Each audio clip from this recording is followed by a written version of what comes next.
So, measuring recoverable amount of an intangible asset with an indefinite useful life. So, the recoverable amount of an intangible asset with an indefinite useful life or an intangible asset not yet available for use should be estimated annually irrespective of whether there is any indication of impairment in order to test the affected intangible asset for impairment. So in accordance with IAS 36, impairment of assets, an entity is required to test an intangible asset with an indefinite useful life for impairment by comparing its recoverable amount with its carrying amount annually and whenever there is an indication that the intangible asset may be impaired. So again, tandaan po natin na yung impairment loss is recognized in profit or loss and it is presented separately in the income statement. Now, proceed naman po tayo sa reversing an impairment loss. PAS 36, paragraph 114, provides that an impairment loss recognized in prior years shall be reserved if there has been a change in the estimate of the recoverable amount. So, ayan po yung sinabi ng PAS 36, paragraph 114, regarding sa reversing an impairment loss. So, going back po dun sa definition of reversal of impairment loss, it simply means that it is the recovery of the previously recognized impairment loss. Remember po dun sa pagre-recognize natin ng impairment loss, yung carrying amount po natin ay bumababa doon sa recoverable amount and yung difference po ng dalawang yon ay tinatawag nating potential impairment loss.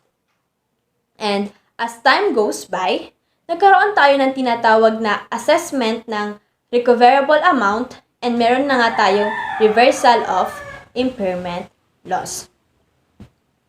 Added to which, meron din po tayong mga indication in order to know kung pwede ba nating ma-reverse o hindi yung previous impairment loss.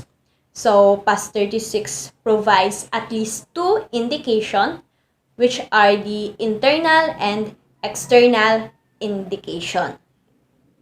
So, recognize of impairment loss.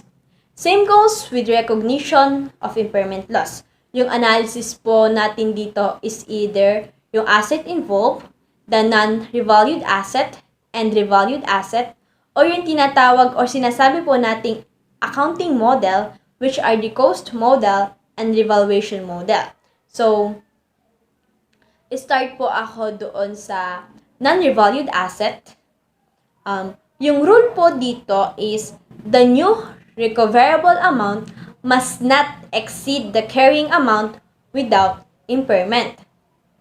So, hindi po pwedeng sumobra o lumampas sa carrying amount without impairment yung ating non-revalued asset. Yung carrying amount po natin with impairment ay i-compare natin sa lower of yung carrying amount without impairment and recoverable amount na bago. Then, yung difference po ng carrying at recoverable amount is yung gain on reversal of impairment loss. Yung gain on reversal of impairment loss is yung term na gagamitin po natin pag non-revalued asset. Tandaan po natin yung gain on reversal of impairment loss yung gagamitin natin kapag non-revalued asset. On the other hand, yung revalued asset naman is opposite nung rule ng non-revalued asset. It is stated that the new recoverable amount may exceed, pwede namang sumobra or lumampas, may exceed the computed carrying amount without impairment. So yun nga, opposite na kaninas. Kung sa non-revalued ay must not exceed, ito naman sa revalued asset may exceed the computed carrying amount without impairment. Also, tinatawag na revaluation increase yung sobra sa new recoverable amount over the carrying amount without impairment. Just like non-revalued asset, same analysis pa din and same format ang ating gagamitin. However, the difference between carrying amount and new recoverable amount must be called revaluation increase, not still gain on reversal of impairment loss. So, sa ating non-revalued asset and revalued asset, parehas tayo ng format na gagamitin, carrying amount less new recoverable amount, pero yung term na gagamitin natin ay magkaiba. Tandaan, kapag non-revalued, ito yung gain on reversal of impairment loss. Pag naman po revalued asset, ito ay revaluation increase. And yung magiging analysis naman po natin sa total revaluation increase are, una, to the extent of the balance of impairment loss as gain on reversal as part of profit or loss statement. Pangalawa po, excess shall be treated as revaluation surplus as component of OCI statement. So, kumbaga po, doon po sa recognition of impairment loss, nauna po nating malagyan ng amount yung OCI kesa sa profit or loss statement. Dito naman po ay opposite. Dito po ay nauunang lagyan yung profit or loss, then yung next ay yung excess sa OCI statement. So, eventually po, yung magiging analysis natin sa formula is total revaluation increase, bawasan po natin ng gain on reversal of impairment loss, and magka-come up na tayo sa revaluation surplus. Samantalang yung sinasabi naman po nating gain on reversal of impairment loss, ito po ay yung amount in accordance to the extent of impairment loss na ni-recognize natin sa previous year, and kung may naitala or lumabas naman tayong excess, ayun yung tinatawag nating revaluation surplus. So, uulitin ko po para po makuha yung revaluation surplus. Total revaluation increase, pabawasan po natin ng gain on reversal of impairment loss. And for the definition naman po ng cash generating units, so, in this discussion, same substance pa din po tayo sa previous discussion natin sa impairment loss of asset. The same pa din po, pero meron lang konting twist or additional concept na dapat nating i-consider dahil nga itong cash generating units natin ay a specific asset siya. So first, let us define what is cash generating units. So it is the smallest group of assets that generate cash inflows for a company from continuing use. Masasabi na itong specific asset na ito is more independent from other assets in terms of generating cash inflow. So, when it comes to practice, it can be department, product line, or an operating segment or other independent asset.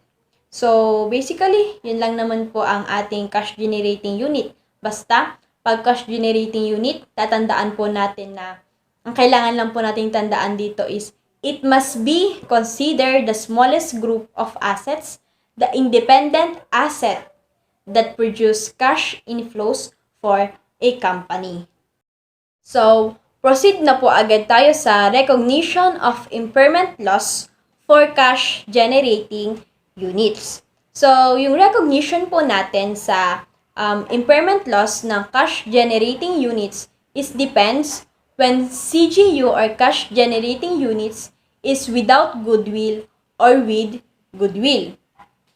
So, it means na tingnan natin kung yung CGU ba ay may goodwill o wala. Ganun lang po.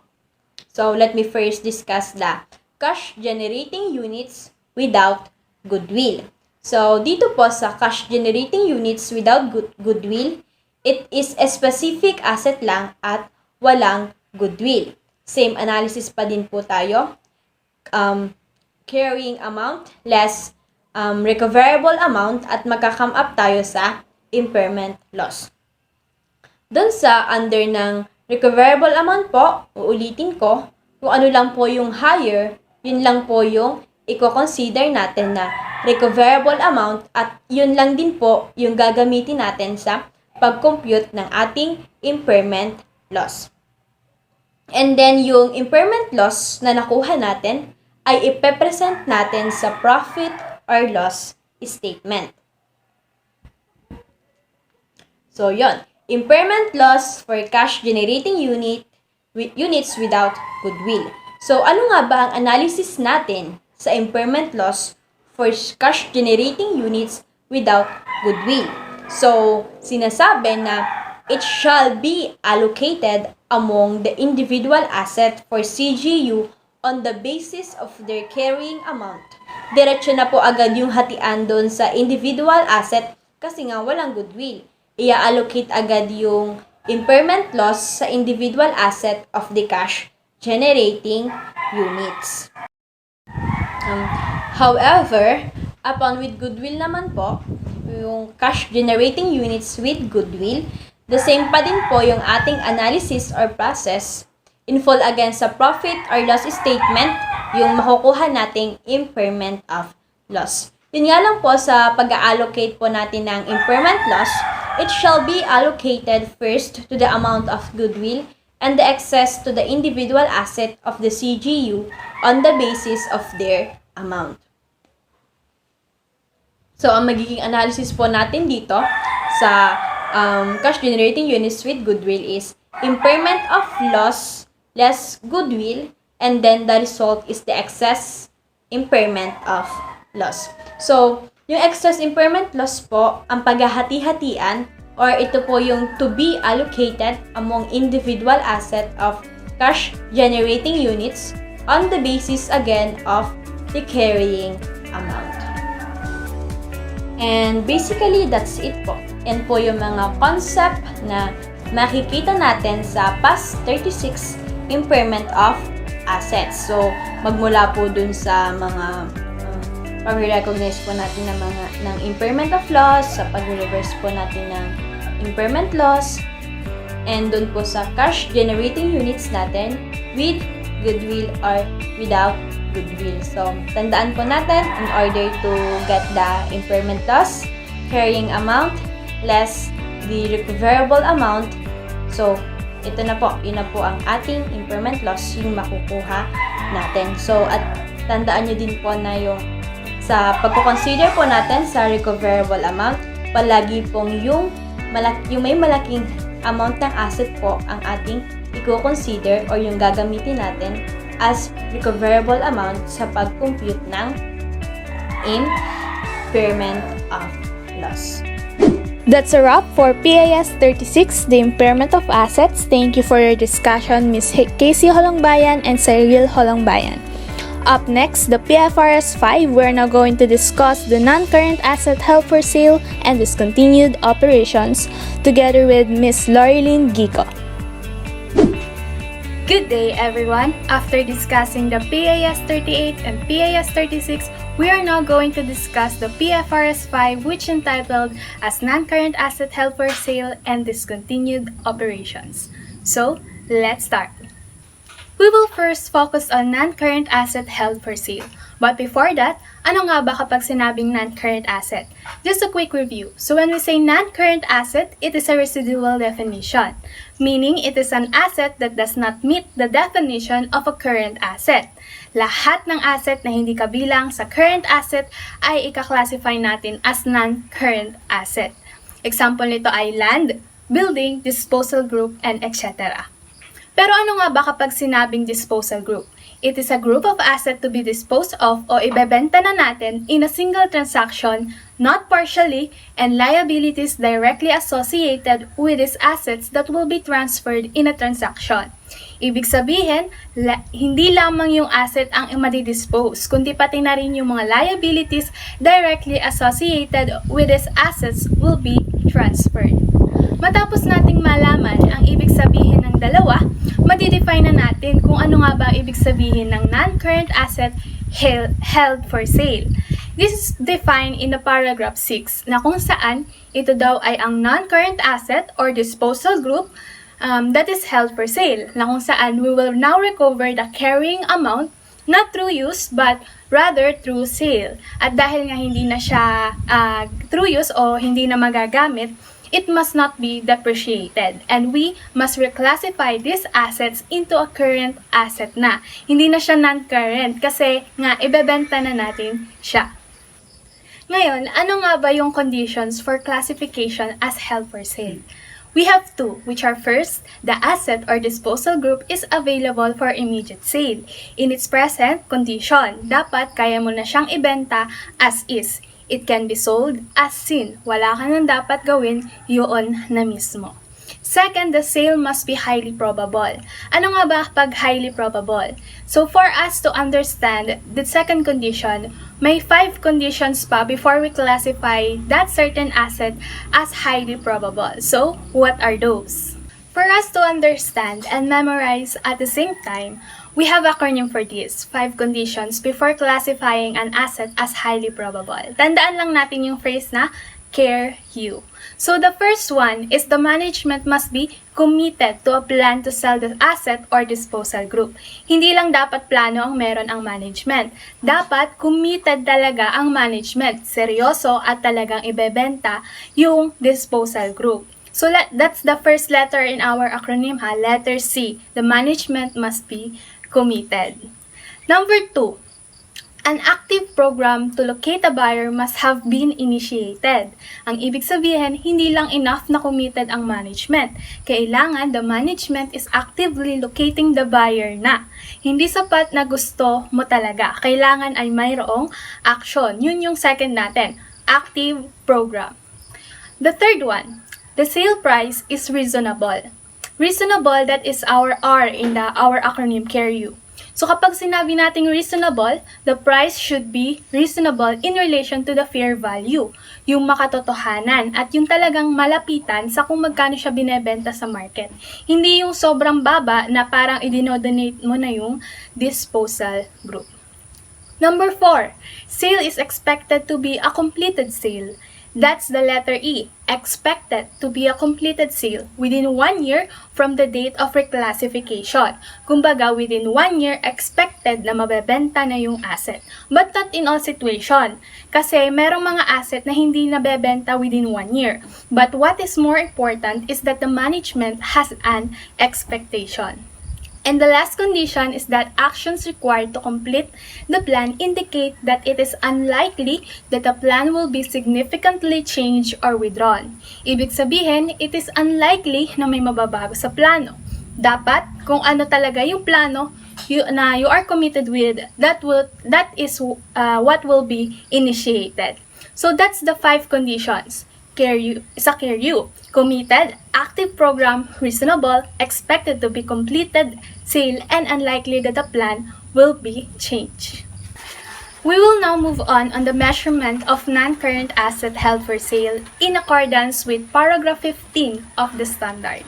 So ang measurement lang niya is that the carrying amount or the fair value less cost to sell, whichever is lower. So, i-compute natin ng management kung magkano yung carrying amount and kung magkano yung fair value less cost to sell. Kung alin yung mas mababa, yun yung magiging basehan or measurement ng non-current asset held for sale. These are both initial and subsequent amount. And also, please take note that yung cost to sell na i-deduct natin sa fair value ay exclusive of finance cost and income tax expense. Question: what if we arrive in a situation na mas malaki yung carrying amount sa fair value less cost to sell? In this situation, we have to recognize the difference as impairment loss, which is part of profit or loss. And if it is a disposal group, we have to allocate first to goodwill. Yun muna yung uubusin. And if there is still a remainder, it must be allocated pro rata to the other non-current asset based on carrying amount. Paano naman yung carrying amount is less than the fair value less cost to sell? Wala tayong problema dito kasi wala namang impairment loss na mare-record. Is there any gain? Wala rin kasi no gain shall also be recognized because gain is not recognizable until the asset is sold. Another situation, what if mayroong subsequent increase in fair value?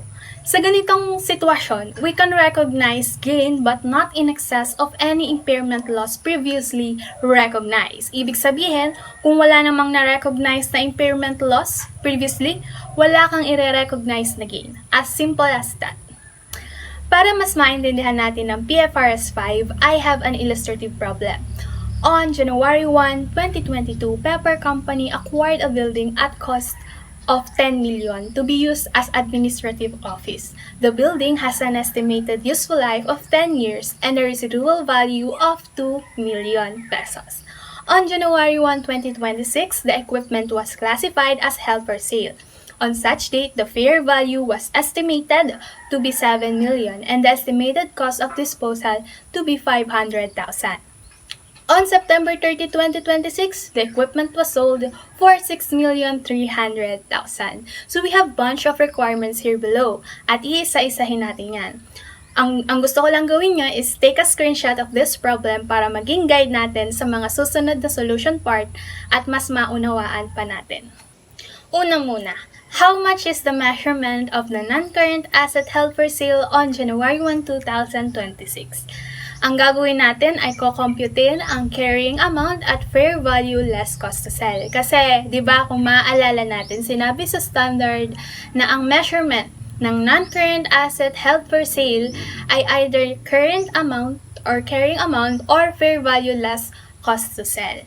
Whichever is yung lower or mababa. Unahin muna natin ang carrying amount. So, the first step or step 1, let's compute the annual depreciation of the building by getting the difference of the historical cost o yung kung magkano natin binili or ng management binili yung building, 10 million and the residual value na 2 million according to given problem. Then, ang difference ay i-divide natin sa estimated useful life of 10 years. So, the annual depreciation is 800,000 pesos. But how much is the accumulated depreciation? From the time we purchase the building up to the time we reclassify the non-current asset o yung building to current asset, it accumulated for 4 years, 2022 up to 2026. So, we multiply the annual depreciation to 4 years to get the accumulated depreciation of 3,200,000. To get the carrying amount, paano natin gagawin yon? Or paano ko kumputin? Get the difference of the historical cost and the accumulated depreciation. So, the carrying amount natin ay 6,800,000. On the other hand, the fair value less cost to sell is the difference between the fair value and the estimated cost of disposal, or in your numerical term, according to the given problem, 7 million minus 500,000. And as the result, the fair value less cost to sell is 6,500,000, which is lower, the carrying amount or yung fair value less cost to sell. The answer is the fair value less cost to sell, which is 6,500,000. So, yun yung measurement of the non-current asset held for sale on January 1, 2026. Requirement 2. How much is the impairment loss to be recognized on January 1, 2026? Kung maaalala natin, if carrying amount is greater than the fair value less cost to sell, there will be an impairment loss. So, how are we going to compute for that? So, we get the difference of the carrying amount and the fair value less cost to sell. And the answer is 300,000 pesos. And the impairment loss to be recognized on January 1, 2026 is 300,000 pesos. Requirement 3. How much is the gain or loss on disposal of the asset on September 30, 2026? As we go back to the problem, nabenta raw ang building sa halagang 6,300,000. So, may nakuha bang gain or ang company or meron lang silang nakuhang loss? To check if gain or loss, we have to get the difference of the carrying amount of the building and the selling price. Pero let's take a note that since we use the fair value less cost to sell, diba, na 6,500,000, that will serve as the carrying amount on the actual disposal. So 6,300,000 minus 6,500,000 is equal to the loss of 200,000. So the loss on disposal of the asset is amounted to 200,000 pesos. In different scenario, what if the fair value on the asset on January 1, 2026 is equal to 8 million pesos? How much is the measurement of the non-current asset held for sale on January 1, 2026? Kung i-compute natin ang fair value less cost to sell with the same amount ng estimated cost of disposal, yung previous data natin, yung given 8 million ang fair value minus 500,000, ang magiging fair value less cost to sell natin ay 7,500,000.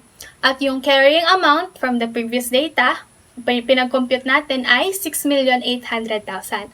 Alin ngayon yung lower to be considered on measurement of the non-current asset held for sale? So this time, carrying amount is lesser than the fair value less cost to sell.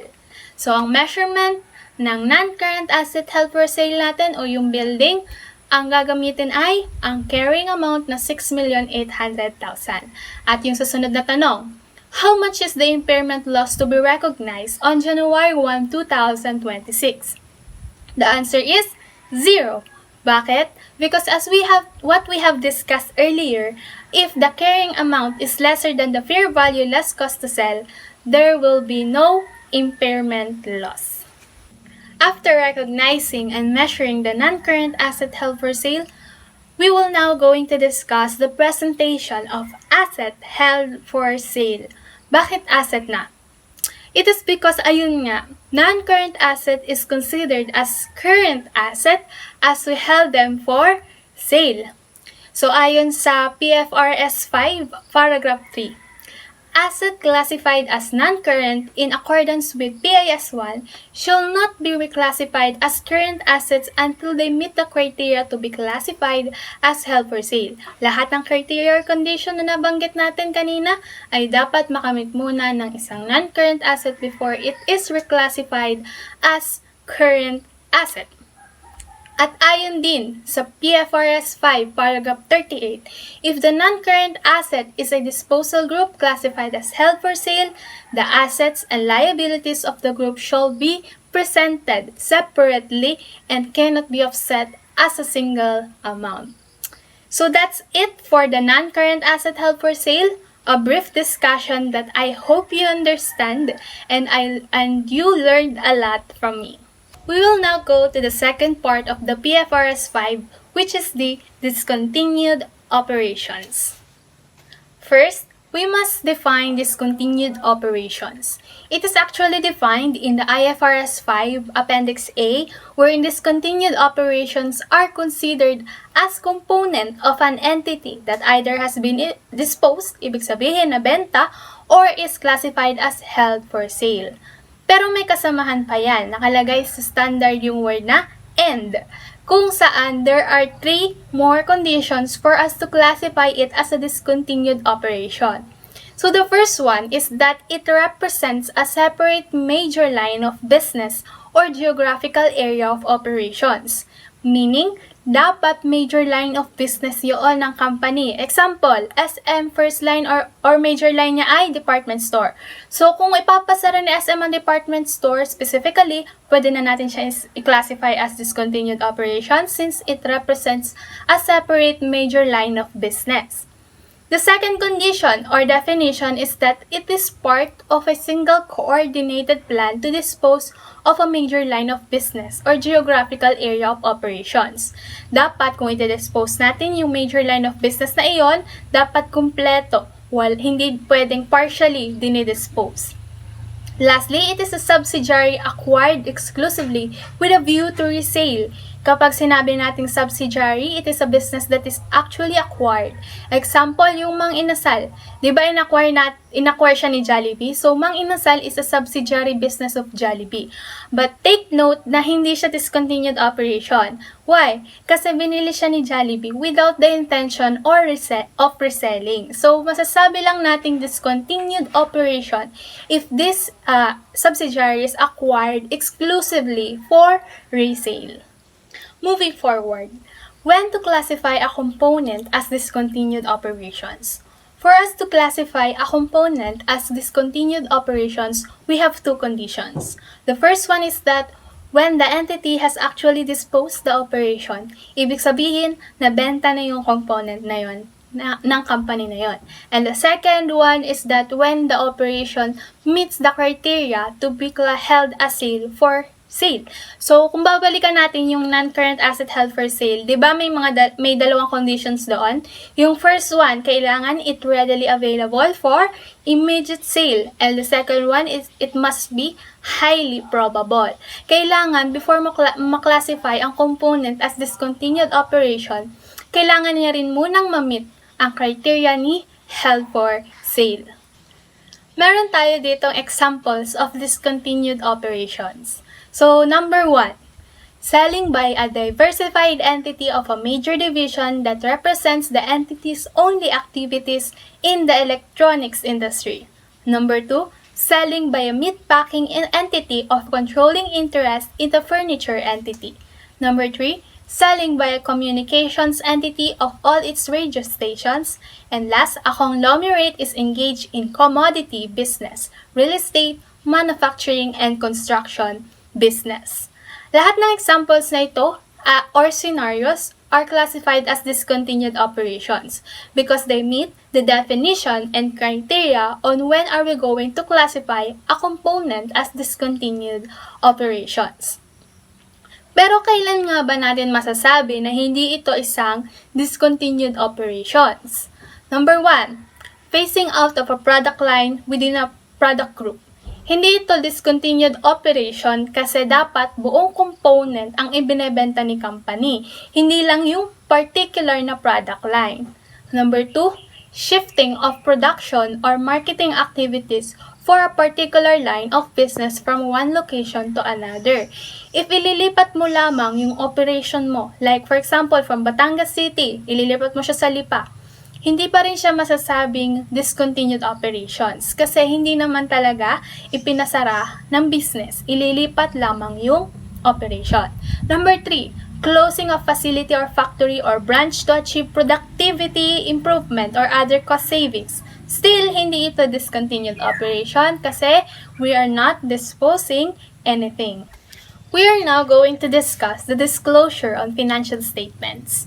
So first off, focus muna tayo sa income statement. Sinasabi lamang sa Pfrs 5 paragraph 33, we will only disclose a single amount which is what we called as income or loss from discontinued operation. Ano yung laman ng discontinued operation? Actually, dalawa. First, yung tinatawag nating after-tax profit or loss of discontinued operation, and second, after-tax or gain, loss on the measurement to fair value less cost to sell. Ito yung possible impairment loss na i-recognize natin.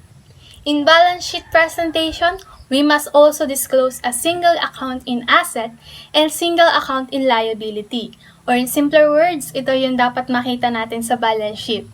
Asset held for sale separately under current asset, asset held for sale measured at lower of fair value less cost to sell and carrying amount, liabilities of components separately under current liabilities, and also take note of this, non-current asset held for sale shall not be depreciated as what we have discussed earlier in non-current asset held for sale. In terms of statement of cash flow naman, according to Pfrs 5 paragraph 33, the net cash flow attributable to the operating, investing, and financing activities of a discontinued operation shall be separately presented in the statement of cash flows or disclosed in the notes. So, let's highlight the last phrase, disclosed in the notes. Ano nga ba ang mga kailangang i-disclose sa notes? In presenting financial statements, may mga bagay or information tayong dapat i-disclose sa notes. So the first one, impairment loss. Ito ay kung meron lamang. At kailan ba nagkakaroon ng impairment loss? As what we have discussed earlier, nagkakaroon lamang ng impairment loss if the carrying amount is greater than the fair value less cost to sell. At wala namang impairment loss kung ang carrying amount naman is lesser than the fair value less cost to sell. Number 2, components of income or loss from discontinued operations. So sa notes, ilalagay kung paano natin na-compute ang income or loss of discontinued operation.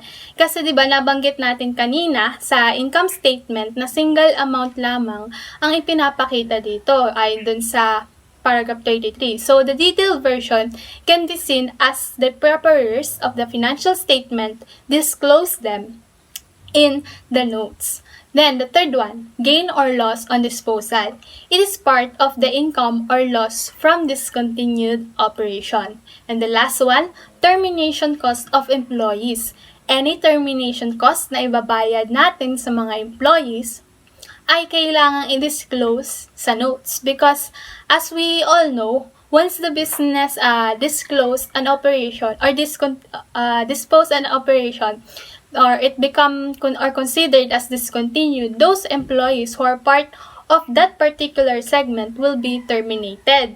So any cost that will be incurred from this termination or from that termination will be disclosed in the financial statement. For us to deeply understand the presentation and disclosure of discontinued operations, we have another illustrative problem. Pepper Company has two segments, the Alpha and the Delta. On October 1, 2020, the Board of Directors of the Pepper Company decided to dispose of segment Delta.